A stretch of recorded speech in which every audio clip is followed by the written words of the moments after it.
Bonsoir, j'espère que vous allez bien. Moi, je vais très bien par la grâce et par les bontés de notre Seigneur et notre Dieu,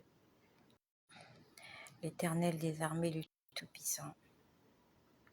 Nous sommes aujourd'hui vendredi le 3 février.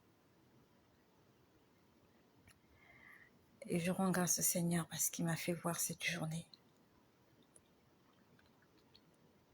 Il se fait tard chez certains, il se fait tôt chez d'autres. Et que le nom de Jésus-Christ soit glorifié dans vos vies. Hier, nous étions le 2 février. Et le Seigneur m'a réveillée hier à minuit. Je me suis réveillée à minuit. Il était minuit 6 ou 7 minutes. Je crois qu'il était minuit 7 minutes. Je me suis réveillée hier à minuit 7 minutes. Je suis allée vérifier que les portes étaient bien fermées. Je suis remontée dans ma chambre et j'étais en train de prier. Et je viens t'exhorter à aimer la prière. Il y a beaucoup de gens qui ont du mal à prier longtemps parce qu'ils ne savent pas quoi dire. Ce n'est pas de ta faute. Moi aussi, je suis passée par là. Il fut un moment où je n'avais rien à dire au Seigneur. Je priais pendant 2 minutes. Si tu n'as rien à dire au Seigneur, rappelle-toi qu'il y a des autres qui ont des problèmes. Peut-être que toi, tu n'en as pas. Mais il y a tellement de gens qui ont des problèmes. Il y a tellement de gens qui ont besoin que tu pries pour eux. Tout à l'heure, j'étais en train de lire un message d'une sœur qui m'a écrit depuis le mois de novembre. Elle était en train de me demander comment prier. Voilà. Elle me disait qu'elle avait donné sa vie à Jésus et qu'elle voulait savoir comment prier et comment faire pour sentir la présence de Dieu. C'est exactement ce qu'elle a dit. Je lui ai simplement dit que prier, c'est parler à Dieu. Prier, c'est pas compliqué. Pour prier, on n'a pas besoin de formules mathématiques. Pour prier, on a juste besoin d'ouvrir la bouche et ouvrir son cœur. Prier, c'est dire à Dieu ce que tu veux et ce que tu penses. Et si tu veux sentir la manifestation du Seigneur, je lui ai répondu, et ce n'est pas la première personne à qui je parle. Comment on fait pour ressentir la manifestation du Seigneur? Il faut d'abord le souhaiter. Est-ce que tu le souhaites? Est-ce que tu veux sentir la présence de Dieu? Ça, c'est déjà un fait. Parce qu'il ne faut pas que Dieu vienne se révéler à toi et que tu prennes peur et que tu crois que c'est le diable. Il faut d'abord le souhaiter. Tu le souhaites, tu le demandes, tu te prépares et le Seigneur viendra. Et j'ai répondu à cette sœur, je lui ai dit, si elle ne ressent rien, le premier jour, ce n'est pas la peine qu'elle se décourage. Il faut persévérer. Persévérer. Le souhaiter encore et encore. C'est comme lorsque on essaie de joindre quelqu'un et que la personne est injoignable. On insiste. On fait recall, again, one more time, again, jusqu'à ce que la personne puisse décrocher le téléphone à l'autre bout du fil. C'est ce qu'il faut faire avec Dieu. C'est pas parce qu'il ne répond pas qu'il n'est pas là, non. Il est là, il écoute. Mais la Bible nous dit qu'il fait toutes choses bonnes en son temps. Il te répondra, il se manifestera au moment favorable. Donc, j'ai répondu à cette sœur-là, je lui ai dit, prier, c'est dire à Dieu ce qui vient de notre cœur, ce que nous voulons, ce que nous pensons. C'est ça la prière. Ça ne sert à rien d'être obligé de réciter le psaume 23 ou de réciter le Notre Père ou de réciter toute autre formule. Non, ça ce ne sont pas des prières. Ça sont les prières des autres. Notre modèle, c'est le Notre Père. On appelle Dieu notre Père. On sanctifie son nom. On l'invite dans notre vie. Il vient, il descend, il se manifeste. Parce que nous l'avons désiré. Parce que nous l'avons souhaité. Je ne sais pas si vous m'entendez bien. Parce que chez moi ici il pleut. Est-ce que vous m'entendez bien? Bien que je revienne plus tard. Je ne sais pas, est-ce que le bruit dérange ou pas? Est-ce que vous êtes dérangé par le bruit? Parce que chez moi, Ah, vous m'entendez très bien? Est-ce que vous m'entendez très bien? Ok, c'est bon, merci. Vous m'entendez? D'accord, d'accord, merci. Sinon, j'allais me déplacer, parce que j'ai la toiture juste au-dessus de moi. Ok, si vous m'entendez bien, je continue. Merci. Alors, j'étais en train de dire que hier, je me suis réveillée à 0 heure. Il était minuit. Il était minuit et j'étais en train de prier à minuit. Je me suis mise à genoux au bord de mon lit et j'étais en train de prier. Et je t'exhorte, lorsque tu te réveilles la nuit, il faut que tu pries. Si le Seigneur t'a réveillé la nuit, c'est parce qu'il veut que tu puisses prier. S'il te plaît, prie lorsque tu te réveilles la nuit. Que cela devienne un mode de vie. Si tu n'as pas sommeil, si tu as un sommeil entrecoupé, mets-toi à prier. Donc j'ai prié hier, on va dire que c'était très tôt ce matin, il était 0 heure. J'ai prié jusqu'à m'endormir. Et je dors et je me réveille. Lorsque je me réveille, il est 5 heures du matin. Donc à 5 heures du matin, je n'avais plus sommeil. J'étais en train de réfléchir au sujet de ce que j'avais fait comme songe. Parce que je sais que Dieu me parle même dans les songes.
ça ne changera pas la situation. Souviens que tu as un avocat auprès du Père. Souviens-toi que malgré les plans de tes ennemis, tu es toujours en vie, en bonne santé et ils ont échoué. L'ennemi, il est partout. Les ennemis, nous en avons partout. Dans nos familles paternelles, dans nos familles maternelles, dans nos belles familles, dans nos quartiers, dans nos lieux de service. Partout, nous avons des ennemis. Ça ne sert à rien de devenir un chasseur d'ennemis. Que tu restes là à poser la question toute la journée, qui m'a fait quoi, qui me veut quoi, ainsi de suite. Et il y a des gens comme ça. Il y a des gens comme ça qui sont derrière les prophéties, afin qu'on leur dise qui est à l'origine de ton problème. C'est qui ça qui t'a bloqué? C'est qui ça qui ne t'aime pas? Pourquoi il ne t'aime pas? Qu'est-ce que tu lui as fait? Ça, c'est pas important.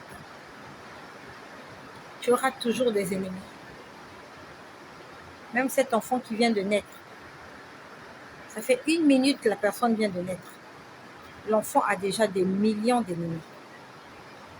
Même avant que l'enfant ne naisse, l'enfant est encore dans le ventre de sa mère. Il y a des gens qui ne veulent pas que cet enfant naisse. Il y a des gens qui ne veulent pas que cette maman rentre à la maison avec son bébé. Et c'est en toute gratitude que je viens dire merci au Seigneur. Parce que j'ai 5 enfants aujourd'hui et je ne l'ai pas mérité. Je ne l'ai vraiment pas mérité. C'est le Seigneur qui m'a fait grâce. Et lors d'une de mes grossesses, j'ai été attaquée. C'est pas ce que je voulais dire ce soir. Pendant l'une de mes grossesses, j'ai été attaquée. J'étais sérieusement attaquée. Il y a quelqu'un qui voulait que je meure. Je sais pas, est-ce qu'il y a une femme qui est enceinte là? Est-ce qu'il y a une femme qui est enceinte qui aimerait entendre ce que j'ai à dire?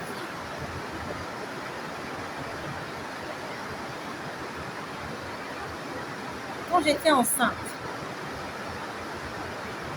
de l'une de mes grossesses, un soir, une nuit, je dors et je vois en songe 2 femmes qui viennent vers moi. Il y avait une femme qui était habillée en robe rouge.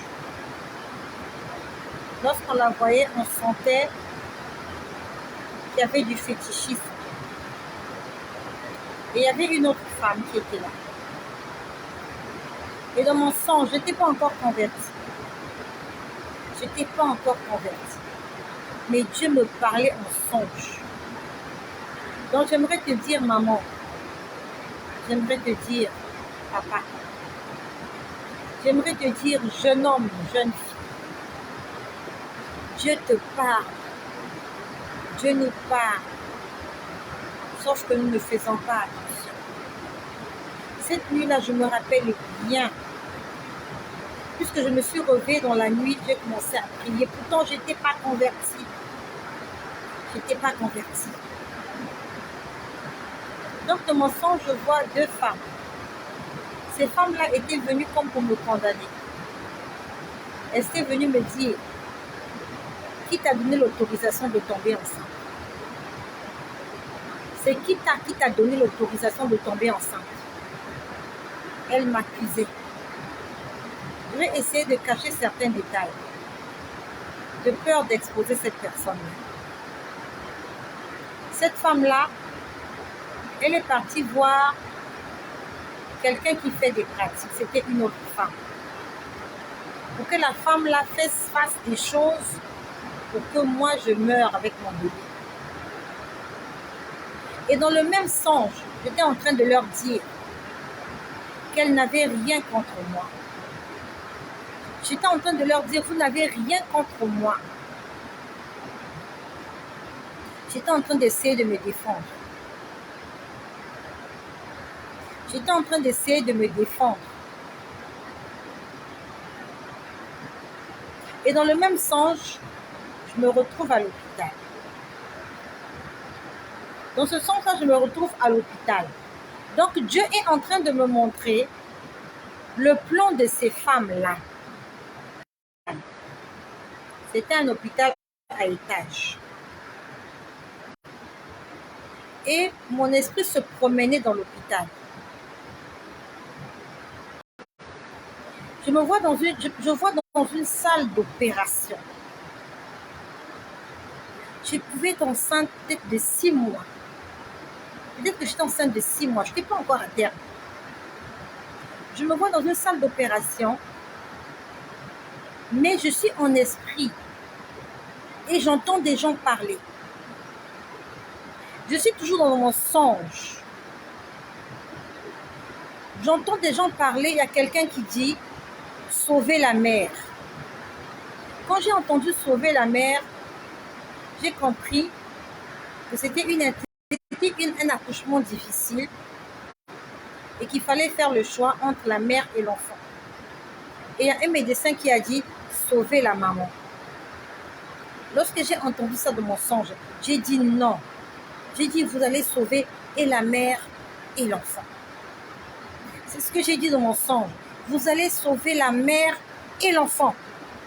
Vous n'allez pas seulement sauver la mère, mais vous allez sauver et la mère et l'enfant. Je me suis réveillée. J'avais la chair de poule parce que je sais qu'il s'agissait de moi. J'ai 5 enfants. Et de mes 5 enfants, je n'ai pas eu de grossesse compliquée comme la grossesse pour laquelle j'étais persécutée. C'est ce jour-là que j'ai compris qu'il y avait des gens qui voulaient que je meure sur la table d'accouchement. J'avais compris ce jour-là que j'allais accoucher par césarienne pour la première fois. J'ai accouché 4 enfants par voie normale. Et c'est mon dernier enfant que j'ai accouché par césarienne. Je me suis dit, c'est pas normal. Une femme ne peut pas avoir 4 enfants par voie basse. Et le 5e enfant, c'est une césarienne. J'ai dit, qu'est-ce que j'ai fait pour le mériter? Je n'avais pas encore accouché. Le terme de ma grossesse était encore très éloigné. Mais à l'intérieur de moi, je savais que j'allais accoucher par césarienne. Et c'est devenu mon sujet de prière. Je disais, Seigneur, pas une césarienne. Je dis, Seigneur, si j'ai commis un péché, pas une césarienne, Seigneur. Pourquoi je dois accoucher par césarienne? Je sais qui a fait ça. Je connais cette personne-là. Elle est partie consulter quelqu'un parce qu'elle était désespérée. Elle est partie consulter quelqu'un pour que moi je meure.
les choses que tu vis aujourd'hui, Dieu te l'a déjà montré. Mais tu as oublié. Ou Dieu te l'a montré, mais tu n'avais pas compris. Dieu te l'a déjà montré. Cet homme-là, quand il est venu vers toi, Dieu t'avait dit que ce n'était pas lui, mais tu t'es entêté. Cette femme-là, quand tu l'avais rencontrée dans la rue, Dieu t'avait dit que ce n'était pas elle, mais tu t'étais entêté. Et aujourd'hui, tu es en train de regretter. Tu es en train de regretter. Tu dis si je savais. Pourtant, tu le savais. Ce n'est pas la peine de dire si je savais. Tu le savais. Et tu t'es entêté. Tu as fait confiance à tes yeux. Et tes yeux t'ont trompé. On est resté là. Je priais au fond de mon cœur. Et je me souvenais de ce songe que j'avais fait. Je me souvenais. Et je savais qui était en train de le faire. Je disais, Seigneur, si j'ai péché. J'ai dit, Seigneur, si j'ai péché, pardonne-moi. Mais Seigneur, je t'en supplie. Je dois élever des enfants. J'en ai 4 et là, c'est mon 5e. J'ai dit, cet enfant qui va naître, Seigneur, cet enfant a besoin de moi. Et cet enfant est innocent. J'ai dit, Seigneur, si j'ai commis un péché, c'est moi qui ai péché. Ce n'est pas cet enfant qui a péché. Cet enfant ne doit pas mourir à cause de mes erreurs, à cause de mes bêtises, à cause de mon entêtement. J'ai dit, Seigneur, je refuse. Et j'étais là, je priais. Minuit est arrivé. Minuit. À 2h du matin. À 2h du matin, j'ai comme une intelligence. C'est difficile à expliquer. À 2h du matin, j'avais passé toute la nuit à prier. J'étais en train de prier. Je priais, dans mon cœur, je chantais. Je ne dormais presque pas. J'étais là allongée. Les médecins venaient, ils m'examinaient. J'étais fatiguée, j'en avais marre. À 2h du matin, il y a comme une transmission de connaissances. Il y a comme une connaissance qui vient qui me dit, tu vas accoucher à 6h du matin par césarienne.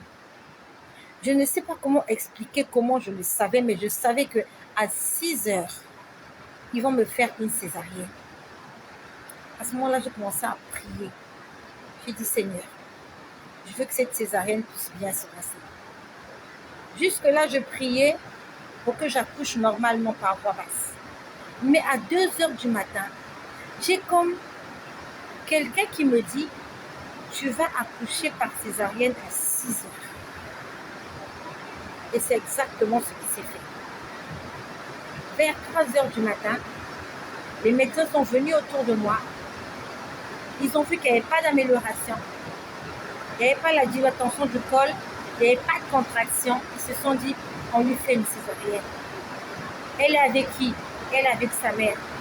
Appelez la maman. Que la maman vienne signer une décharge. Et c'est ce qui s'est fait. À 6h, ils m'ont fait entrer dans la salle d'opération. Je me l'avais montré. J'ai prié que la césarienne ne se passe pas, mais elle s'est faite quand même. Mais gloire soit rendue à Dieu. Parce que j'étais en vie. Ma fille était en vie après l'opération. Mais la césarienne s'est faite quand même. Mais j'aimerais te dire une chose. Tu sais, la personne qui a sauvé ta vie, la personne qui voulait que je meure, la personne qui voulait que je meure, quelque temps plus tard, cette personne-là était aussi enceinte. Cette personne était enceinte. On a provoqué aussi son accouchement. Ce qu'elle souhaitait pour moi, c'est ce qui lui est arrivé. Elle n'est pas morte. mais elle a perdu son bébé. C'est pas pour me réjouir de ce que Dieu a fait avec elle. Je ne me réjouis pas. C'est juste pour dire, ne souhaite pas le mal de quelqu'un. Ne souhaite pas la mort de quelqu'un. Ce qu'elle souhaitait sur moi, elle est partie féticher contre moi. Ce qu'elle voulait que ça m'arrive, c'est ce qui lui est arrivé. Elle est restée plus longtemps à l'hôpital. Moi, je suis restée à l'hôpital 1 semaine maximum. Maximum 1 semaine. Elle est restée plus longtemps à l'hôpital. Parce que son cas était compliqué. Malheureusement pour elle, elle a perdu son bébé. Combien de fois Dieu est intervenu en ma faveur? Si je n'avais pas vu ça en songe, j'allais me dire, c'est le sorcier de ma famille, c'est mon oncle qui m'a fait ça, c'est pas mon oncle. Dieu m'a montré la personne qui avait fait ça. Et Dieu a confondu cette personne-là. Pas parce que je le méritais, pas parce que je suis mieux que cette personne. Parce que Dieu est bon et il est juste. Dieu est juste. Aujourd'hui, quand je vois ma fille, quand je vois ce que j'ai vécu et ce que je continue de vivre à cause d'elle, je m'accroche à Jésus-Christ. Parce que le Seigneur Jésus est le seul. Il est le seul qui mérite une médaille des combats que j'ai remportés jusque-là. Je ne l'ai pas mérité. J'aurais pu perdre mon bébé.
été brisée.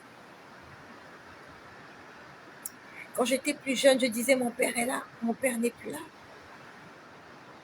Il y a encore quelques années, je disais ma mère est là, ma mère n'est plus là. Je n'ai personne, mais j'ai Jésus. Et je compte sur lui. Combien de fois le matin, je dis Seigneur, je n'ai que toi, tu sais. Je n'ai que toi. Que ce soit devant le tribunal des hommes ou devant le tribunal des sorciers de l'ennemi, je dis Seigneur, il n'y a que toi qui peux venir. Il n'y a que toi qui veux venir plaider en ma faveur. Personne. Personne. Si aujourd'hui je suis incarcérée, si j'entre en prison et qu'on demande une caution, personne ne donnera cette caution. Les gens ne vont pas se cotiser pour moi. J'en suis consciente. Je le sais. Personne. Je ne le sais pas. Et si aujourd'hui j'entre à l'hôpital, personne ne viendra m'assister à l'hôpital. Personne ne viendra rester avec moi. Je le sais. Si j'entre à l'hôpital aujourd'hui qu'il y a des ordonnances, personne ne va les payer. Ils vont tous se dire qu'elle n'a qu'à mourir, qu'elle meure donc. Ils vont attendre que je meure pour faire des cotisations et venir m'enterrer. J'en suis consciente, je le sais. Raison pour laquelle je m'accroche à Jésus. Je m'accroche de toutes mes forces. Je n'ai pas un autre arbre, une autre branche sur laquelle m'accrocher. Je n'ai que cet arbre-là en face de moi. Je n'ai que cet arbre-là. Il n'y a pas un autre arbre. Je n'ai pas de roue de secours. Je n'ai qu'une seule roue. J'ai déjà vu un véhicule avec une seule roue. C'est mon véhicule. Je n'en ai pas 4. Je n'ai pas 2 roues comme une bicyclette. Je n'ai qu'une seule roue. Et si je la perds, je vais mourir. Je vais tomber. Je vais me perdre. La seule roue que j'ai, c'est Jésus. Aujourd'hui, tout. Jésus-Christ est mon seul ami. Il est mon père. Il est ma mère. Il est mon frère. Il est ma sœur. Il est mon frère jumeau. Il est ma sœur jumelle. Quand j'ai des problèmes, quel que soit le problème, je lui dis, mon frère, tu es où? Je n'ai pas de frère, Seigneur. Ma sœur, tu es où? Je n'ai pas de sœur. Je lui dis, mon père, tu es où? Viens, tu es le seul père que j'ai. Tu es où, ma mère? Jésus, tu es où? Si tu me laisses tomber, je vais mourir. Jésus-Christ est mon tout. Il est mon tout. Et il le sait. Je ne lui ai jamais fait autant confiance que maintenant. Depuis que ma mère n'est plus de ce monde, j'ai compris qu'il n'y a que Dieu qui est éternel. Il n'y a que Dieu qui sera là. Je ne sais pas si tu as toujours ton père ou ta mère. Ils ne seront pas là éternellement. Un jour, ton père partira. Un jour, ta mère partira. C'est là que tu te rendras compte que tu as besoin de Jésus. Parce que Jésus, lui, ne partira jamais. Il sera toujours là, à tes côtés. Nuit, jour, sous la pluie, sous la neige, dans le chaud, dans le froid. Il ne t'abandonnera pas. Quand il fait chaud, il va t'amener une petite bouffée d'air fraîche. Quand il sera froid, il va te couvrir dans ses bras. Lorsqu'il pleuvra, il sera ton parapluie, ton imperméable. Quand il va neiger, il sera ton manteau, ton par-dessus. Quand tu seras dans l'eau, il sera ta bouteille d'oxygène pour que tu ne meurs pas. Jésus-Christ, c'est lui qui me donne la force. Si jusque-là j'avance, c'est grâce à lui. Sinon j'allais craquer. Parce que je n'ai plus rien. Je n'ai plus rien. Je suis dépouillée. Je suis dénudée. Ils m'ont tout pris. Ce monde m'a tout pris. Ce monde est méchant. Et il y a des gens qui sont contents de me voir comme ça. Lorsqu'ils me voient comme ça, ils sourient. Ils font la fête, ils boivent du champagne, ils jubilent. Ils se disent, mais quand est-ce qu'elle perdra ses enfants? Qu'elle commence à perdre ses enfants les uns après les autres. Quand est-ce qu'elle mourra? Elle meurt quand? Mais mon Rédempteur est vivant, comme Job. J'ai un Rédempteur. J'ai quelqu'un qui a des yeux. J'ai quelqu'un qui a des yeux braqués sur moi. Et c'est lui en qui j'ai confiance. Je n'ai confiance en personne d'autre si ce n'est pas Jésus. Je n'ai pas confiance en un homme. Les hommes vont te mentir, ils vont te tromper. Les hommes ne disent pas la vérité. Je n'ai confiance en personne. Je n'ai pas confiance aux enfants de ma mère. Je n'ai pas confiance aux enfants de mon père. Je n'ai pas confiance au père de mes enfants. Parce que je sais qu'il ne peut pas me combler. C'est un homme avec des défauts et des qualités. J'ai confiance en Jésus. Parce que lui, ce qu'il dit, il le fait. Jésus-Christ, il dit la vérité. Il ne ment jamais. Les hommes vont te mentir. Ton mari va te tromper. Tes enfants vont te décevoir. Ta belle famille va te décevoir. Tes parents vont te décevoir. Le seul qui reste fidèle et qui dit la vérité. Le seul qui est un homme de parole. Il s'appelle Jésus. Et c'est celui-là que j'ai pris la décision de servir. Je n'ai que lui. Je suis comme quelqu'un qui se retrouve jeté dans la mer. Et je m'accroche à cette bouée de sauvetage. C'est la seule chose qui me permet d'avoir la tête hors de l'eau. Cette bouée de sauvetage. Ce gilet de sauvetage, c'est la seule chose que j'ai. Si je perds ce gilet de sauvetage, je meurs, je tombe dans les profondeurs. C'est comme l'histoire des Titanic. Vous savez, les gens, ils sont tombés dans l'eau et ils essaient de s'agripper à des bouts de bois pour rester à la surface. C'est comme ce bout de bois-là. Si je l'abandonne, je vais sombrer. Et si Jésus n'était pas là, j'allais sombrer. J'allais sombrer. De toute ma vie, jamais je n'allais imaginer. Je n'avais jamais imaginé dans toute ma vie que les choses allaient se passer si mal pour moi. Aussi vite. En quelques mois successifs. Les choses se sont écroulées comme des châteaux de cartes. Les choses se sont écroulées les unes après les autres. Je n'avais jamais imaginé ça. Jamais. Jamais je l'avais imaginé. Mais c'est arrivé. Je m'accroche à mon gilet. Je m'accroche à mon gilet de sauvetage.